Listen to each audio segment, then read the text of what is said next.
Graças e paz a todos. Vamos continuar aqui, irmãos, com o nosso tema, as aparições teofânicas de Deus no Antigo Testamento, né? Fazendo aqui, demonstrando ao senhor Adão que o Deus do Antigo Testamento é o Deus do Novo Testamento.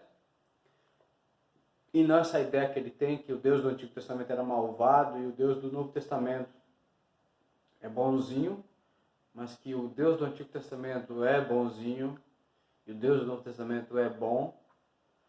E aí, antes de falar, senhorada, isso deveria lhe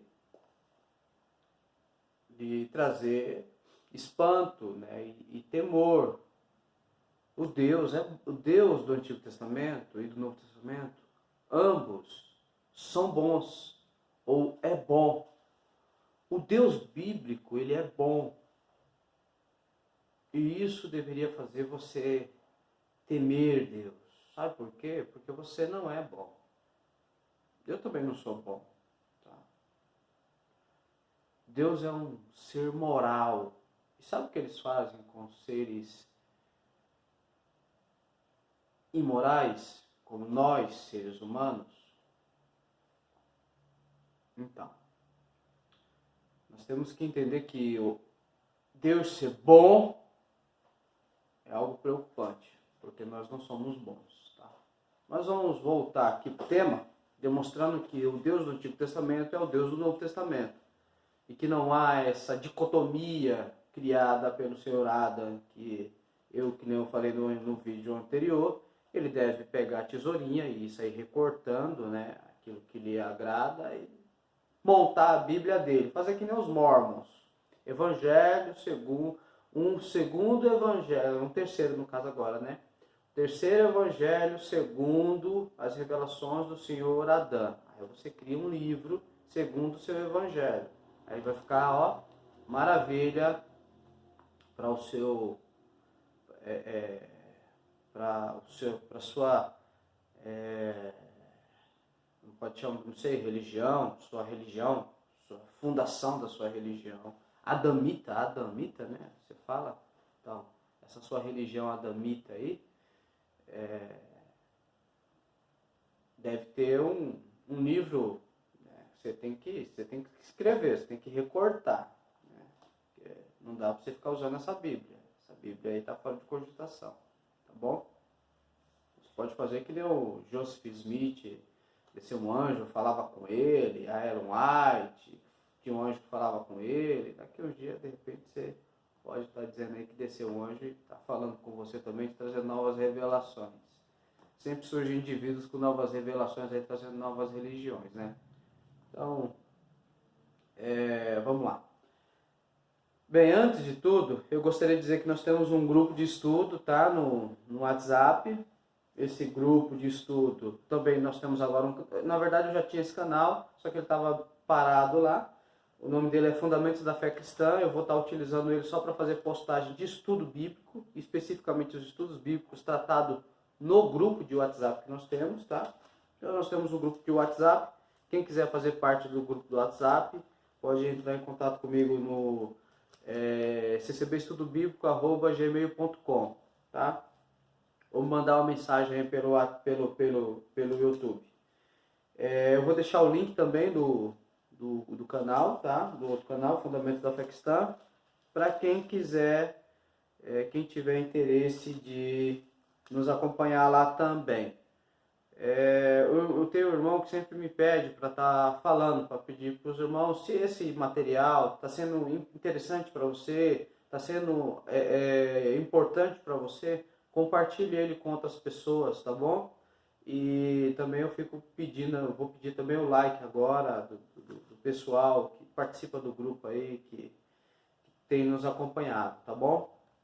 Eu sempre esqueço, não é de hábito eu estar pedindo nem like, nem compartilhamento, mas para que o verdadeiro evangelho chegue a outras pessoas, né, e que Deus possa iluminar a mente de outras pessoas, compartilhe o vídeo. Né? Outra coisa também que eu gostaria de falar aqui são da estupidez que está acontecendo no mundo. Nós estamos vendo o mundo se emburrecendo, tá vendo o emburrecimento coletivo no mundo, né? E no meio cristão, a gente vê isso também. Eu vou até fazer aqui já uma propaganda do Josemar Beza, pastor Josemar Beza do Rio de Janeiro, tem um trabalho excelente, eu sempre posto no meu canal vídeos dele, no nosso grupo de WhatsApp eu sempre posto mensagens, pregações dele, porque são muito profundas, muito boas. Ele também tem um trabalho excelente, ele pega os sermões antigos do Spurgeon, do Jonathan Edwards, do Lutero, do Calvino e tantos outros grandes pregadores do passado, e expõe essas pregações, né, com uma qualidade audiovisual muito boa. E às vezes eu lamento porque eu vejo indivíduos particularmente, não só, mas particularmente indivíduos que não conseguem unir o lá com o cá dentro dessa instituição, Congregação Cristã no Brasil, que tem canal no YouTube que tem um absurdo de seguidores, né? E quando você vai ouvir os conteúdos dessas pessoas que ela posta, é só alienação religiosa, misticismo religioso e alienação religiosa. É incrível como o engano do diabo tem sucesso no mundo, né? Por isso que o mundo jaz do maligno. E no caso aí dentro dessa seita religiosa chamada Congregação Cristã no Brasil. Não estou falando isso para ofender ninguém, tá? Mas se você faz parte dessa instituição religiosa, se você segue essa instituição religiosa, eu lhe aconselho a compreender o que a Bíblia ensina e comparar o que os seus ministros ensinam com o que a Bíblia ensina, tá? E aí eu vou citar alguns outros pregadores, para não achar que eu estou falando muito, tá? Então eu vou citar alguns pregadores para você relacionar, só se você não tiver a capacidade cognitiva de enxergar a diferença entre os seus pregadores e os pregadores que eu vou estar falando agora, tá? Então você pega os seus pregadores da sua instituição, você compara ele com Augusto Nicodemos. Eu vou falar de alguns mais visíveis aí no YouTube. Então Augusto de Nicodemos, o Hernandes Dias Lopes, o Paulo Júnior, o Paul Washer, o John Piper, que são os americanos. Vamos pegar mais alguns outros aí.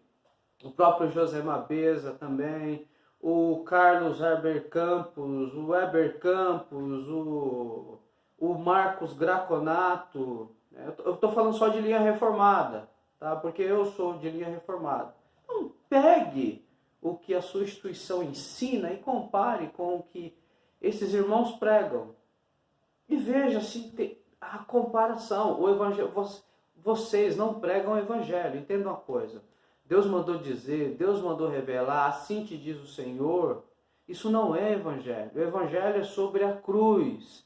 O evangelho não é sobre você. O evangelho é sobre a cruz de Cristo. Sobre morte, encarnação, morte e ressurreição de Cristo. Isso é evangelho. Tá? O evangelho não trata do que você vai querer amanhã, buscar a palavra para uma solução da sua vida. Isso não é evangelho. Isso é um evangelho amaldiçoado. Isso não pode ser chamado de evangelho, tá? Mas vocês vão à perdição, tá bom? Vocês vão à perdição mesmo. Vocês vão à perdição, tá? Agora, os que pertencem a Deus vão sair de dentro dessa instituição que está pregando já há décadas esse evangelho anátema. Nós temos que confiar no trabalho, no poder do Espírito Santo, capaz de operar no meio das pessoas e tirarem do meio das heresias, como fez comigo, que me tirou dentro dessa seita diabólica chamada Congregação Cristã no Brasil. Então, vamos lá.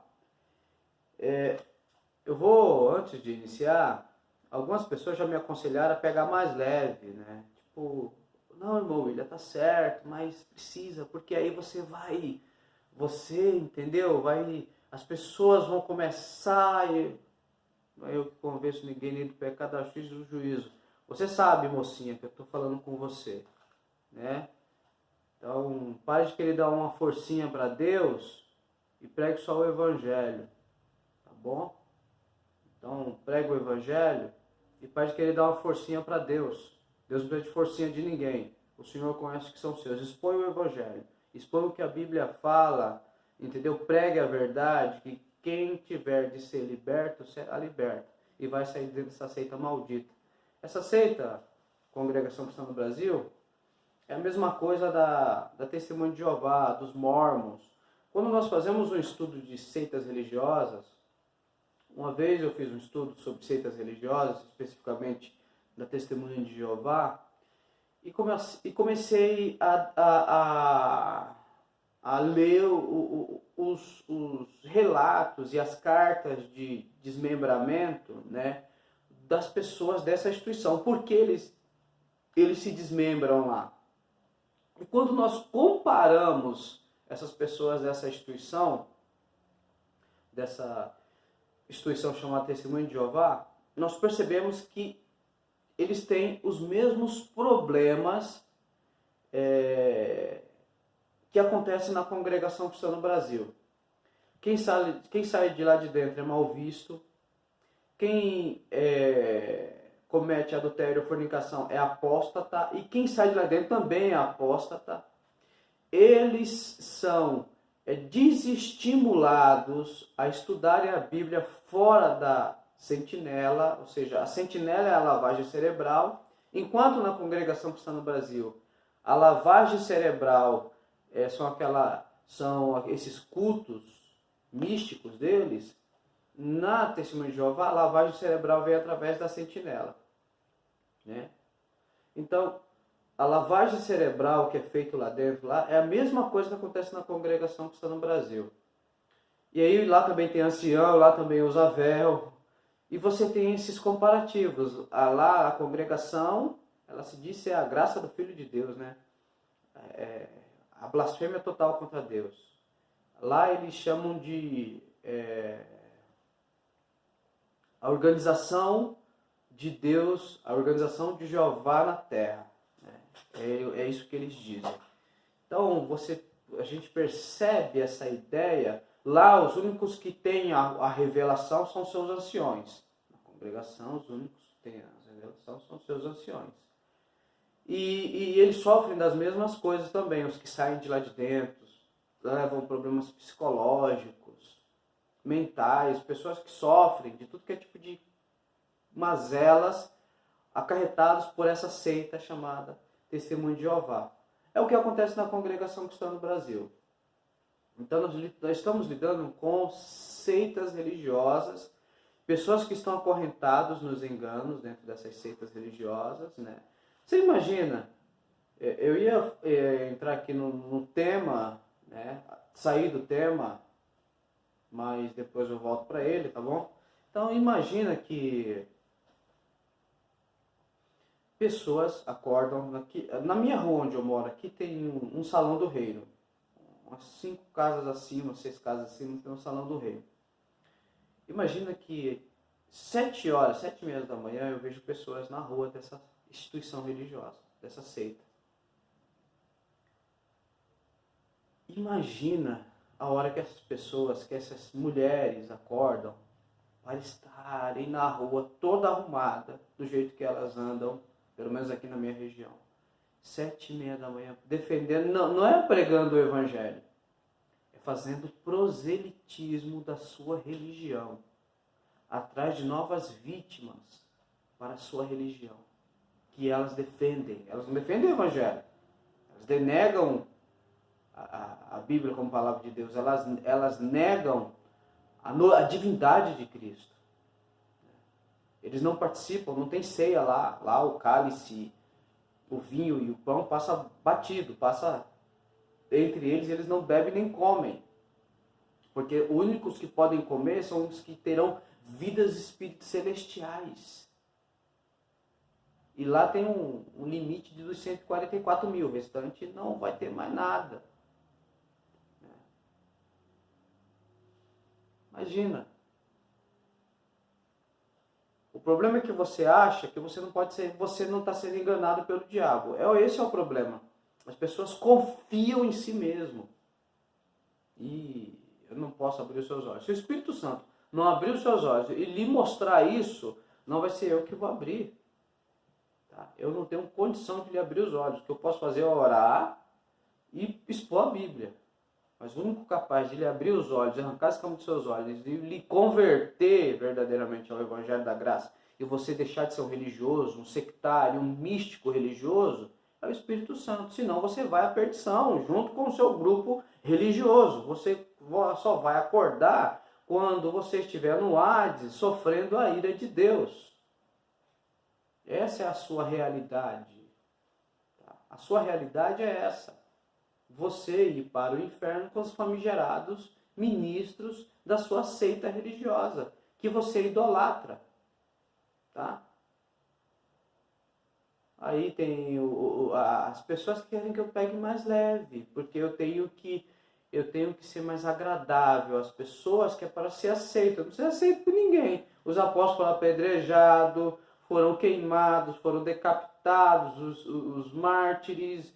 O cristão não é aceito. Tá? O verdadeiro cristianismo também não é aceito. Nem os cristãos e nem o cristianismo é aceito. Por quê? Porque o cristianismo expõe o nosso pecado. O verdadeiro cristianismo demonstra quem nós somos, expõe o nosso pecado, demonstra que somos miseráveis, que estamos mortos em pecados e delitos, que somos salvos mediante a misericórdia de Deus, a sua graça soberana, que Deus é soberano.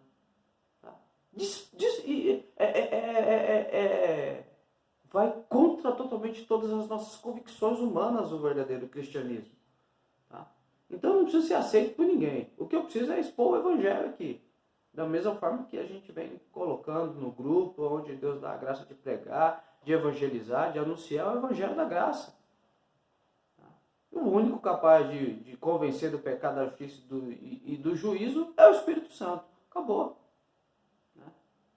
E nós estamos vendo, graças a Deus, pessoas no nosso grupo, pessoas que estavam ali perdidas, pessoas tomando decisões da sua vida, das suas vidas importantes, pessoas que estavam ali sem um norte e agora, através da palavra de Deus, da exposição da palavra de Deus, unicamente da palavra, que nem Lutero falou, eu não fiz nada, a palavra fez tudo. Então só a exposição da palavra de Deus fez com que essas pessoas hoje venham verdadeiramente agora se convertendo cada vez mais a Cristo. Então, retornando ao assunto, o senhor Adam, que vem aí blasfemando contra Deus, tem a sua tese aí dizendo que o Deus do Antigo Testamento não é o do Novo Testamento, que Jeová do Antigo Testamento era malvado e o do Novo Testamento é bonzinho. Então, o Deus do Antigo Testamento é do Novo Testamento, como a gente vem mostrando. Desde Gênesis, lá do Jardim do Éden, passamos ali pela destruição de Sodoma e Gomorra, no vídeo anterior. E agora nós vamos chegar aqui em Agar, vamos ver o que Agar vai falar, relatar com relação àquele anjo, aquele mensageiro, que foi conversar com ela ali, no momento que ela tem uma controvérsia ali, e o anjo apareceu para ela. Vamos lá.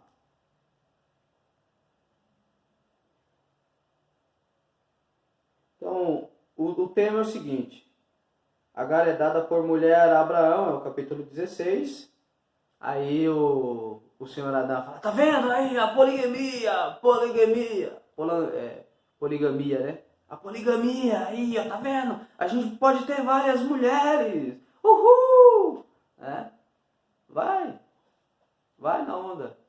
Não extrai da Bíblia o que ela fala, não, senhor Adão, que você vai para o mesmo lugar onde os hereges estão, os inimigos de Deus estão, tá bom? Vamos pegar o contexto histórico? Eu vou falar para você, tá bom? Então, o contexto histórico é o seguinte: isso daqui não foi Deus que estabeleceu isso daqui. Deus fez aliança com Agar? Não, né? Mas, como Agar foi dada, Deus vai fazer dela também uma nação. Tá? Mas não foi isso no início, lá no Jardim do Éden. Não foi assim. Jesus Cristo estabeleceu de volta o que o homem corrompeu. Tá? Então, o que o homem corrompeu, Jesus Cristo trouxe de volta. Quando chegou lá os fariseus, chegando lá, Mestre, é lícito dar carta de divórcio? O que é que o Senhor disse? Tem lá todas as passagens falando. Eu não vou citar todas aqui. A não ser por causa de prostituição, porneia, ou seja, sexo fora do casamento. Só dessa forma é dado a liberdade de separação, tá bom? Jesus falou que não foi assim no início, que Moisés permitiu que aquilo acontecesse por causa da dureza dos corações deles. Nesse caso daqui, então, isso daqui a gente demonstra, você vê aqui, o que isso aqui demonstra? Demonstra que Abraão não é aquele homem. Entenda uma coisa, senhor Adão. Deus chama pecadores ao arrependimento. Você entendeu? Abraão não era o super-homem. Elias não era o super-homem. Davi não era o super-homem. Ele chama pecadores ao arrependimento. Você entendeu? Ou não? Esse homem aqui, Abraão, a fé dele vacilava. Deus escolheu Abraão. Ele era lá da cidade do Ur dos Caldeus, era um idólatra. E várias vezes Deus tem que afirmar a sua aliança com Abraão em vários momentos, porque ele vai fraquejando na sua fé. Então o Evangelho é para os fracos e pecadores que se arrependem dos seus pecados. Então se arrependa dos seus, tá? Não que Deus estava de comum acordo com Abraão ou com as práticas dos povos antigos da poligamia. Deus suportou, da mesma forma que Deus te suporta, da mesma forma que Deus me suporta. Entendeu? Deus nos suporta. A santidade de Deus é tão elevada, que ele é tão puro de olhos, como fala o profeta, que ele não pode ver o mal. Então Deus nos suporta. E nós só somos aceitos mediante o sacrifício de Cristo. Entendeu? Porque Cristo foi o que é aceito diante de Deus. Nós só somos aceitos no amado. Então esses homens eram homens pecadores. Aqui é feita uma proposta para ele. E ele quer dar uma mãozinha para Deus. Tá? É feita uma proposta para ele. Só que aqui existia uma lei, a lei de Hammurabi, que foi uma das primeiras leis. Tá? Abraão viveu no tempo de Hammurabi. Então a lei de Hammurabi dizia que se a mulher, era uma lei que estava ali, a lei de Hammurabi, se a mulher não tivesse condições de dar uma esposa, um filho ao marido, ela tinha que dar a sua escrava a ele para que ele tivesse filho na tutela dele. Isso aqui não é por prostituição, está entendendo? Não estou dizendo que isso era certo, mas isso aqui era uma questão de herança. Era uma questão de continuar a prole. Tá? Então havia essa ideia de contínuo da prole da pessoa. Entendeu? Então sempre houve isso nessa cultura dessa época. Tá? E nesse caso daqui, Agar, que foi dada por Sara a Abraão, né? Para que Abraão tivesse um filho, coisa que ela não estava conseguindo fazer. Tá? Então, aqui demonstra a fraqueza de Abraão do ponto de vista de fé, porque Deus já tinha falado para ele que faria dele uma grande nação. Mas tudo estava nos planos de Deus, porque Deus precisava criar duas linhas, porque Deus precisava falar muita coisa para nós. Agar, escrava, e Sara, livre. Os filhos da escrava e os filhos da livre. Os filhos da carne e os filhos do Espírito. Deus precisava falar para nós. Então, até mesmo nesses atos, né, que vão de contra aquilo que Deus constituiu no Jardim do Éden, Deus nos quer mostrar algo. Deus usa, tudo contribui para o bem daqueles que amam a Deus. Tudo contribui, até isso contribui. Tá? Então Deus pega aquilo que é errado e faz com que se transforme em benção. Tá? Então ele pega algo que supostamente, às vezes, muitas das vezes na nossa vida, aparenta algo que vai nos destruir, e ele usa para nos edificar. Nesse caso, ele usou a própria incredulidade de Abraão e da sua mulher para daí criar uma nação, ter uma outra nação. E dessa nação, ele falar conosco muitas coisas. Tá? Justamente quem é o filho da carne, o filho da lei e o filho da livre. No caso, Agar, que é o filho da lei. Hoje, espiritualmente, quais são os filhos da lei? Os legalistas. Né? São os filhos da Agar, o filho da escrava. Então, os legalistas hoje religiosos, é tudo filho da Agar. O que representa a lei. Querem ser salvos pela lei. Nós não vamos entrar nesse tema agora. Então vamos lá. O que aconteceu? 16 de Gênesis, a partir do versículo 7. E o anjo do Senhor, aqui está o anjo do Senhor, mas é Jeová, é o nome próprio de Deus, tá? E o anjo Javé, o Yavé, a achou junto à fonte da água do deserto, junto à fonte dos caminhos de Sur. E disse a Agar, serva de Sarai, de onde vens e para onde vais? E ela disse, venho fugir da face de Sarai, minha senhora.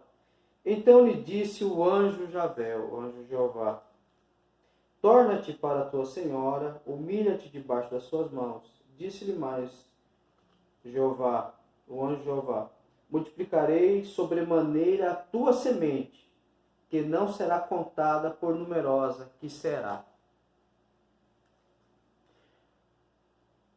Disse-lhe também o anjo, aqui no caso é o anjo do Senhor, tá? Então, o anjo Yavé, ou Jeová, eis que concebeste e terá um filho e chamarás o seu nome Ismael, o próprio Deus que dá o nome do rapaz, tá? Porquanto Jeová ouviu a tua aflição, e ele será homem bravo, e a sua mão será contra todos, e a mão dele contra ele, e a mão de todos contra ele, e habitará diante da face de todos os seus irmãos. Nós vemos lá os povos árabes, lá que vem da descendência de Ismael. E ele chamou e ela, olha o que aconteceu agora no versículo 13. E ela chamou o nome do Senhor, vou ler essa tradução e depois em outras traduções, tá? E ela chamou o nome do Senhor, que com ela falava, tu és Deus de vista, porque disse, não olhei eu também para aquele que me vê? Eu vou pegar outras traduções aqui para a gente entender. Vamos lá. Almeida, Revista e Atualizada, tá assim. Então ela invocou o nome de Jeová. Aqui está do Senhor todo em maiúsculo. Que ele falava. Quem falava com ela era o próprio Jeová. É isso que ela está dizendo aqui. Então ela invocou o nome do Senhor. Aqui está todo em maiúsculo, tá? Na Almeida, Revista e Atualizada. Ou seja, o nome próprio de Deus. O nome do Jeová. Que com ela falava. Quem falava com ela era o próprio Jeová. Tu és Deus que vê. Pois disse ela, o que ela disse? Não olhei eu neste lugar para aquele que me vê? Ela está dizendo que viu Deus, que Deus desceu ali, clamou o nome de Jeová, que com ela falava, quem falava com ela era o próprio Jeová, e ela diz, tu és Deus que vê. Pois diz ela, não olhei eu neste lugar para aquele que me vê? Pegar a tradução aqui da da católica, é interessante a da católica aqui. Diz assim: Agar invocou o nome de Javé que ele havia falado e disse: Tu és o Deus que me vê, pois eu vi aquele que me vê. Mas essa tradução aqui é bem melhor para a gente entender, né? Bem melhor. Então, irmãos, aqui nós estamos vendo aqui que quem apareceu aqui foi o próprio Deus Jeová para Agar. Quem é esse? Jesus Cristo, antes da encarnação. Tá bom? Então, nós vamos parar aqui. Tá? Deus abençoe a todos. E fica aí mais uma passagem bíblica demonstrando que o Jeová é Jesus Cristo. Graça e paz.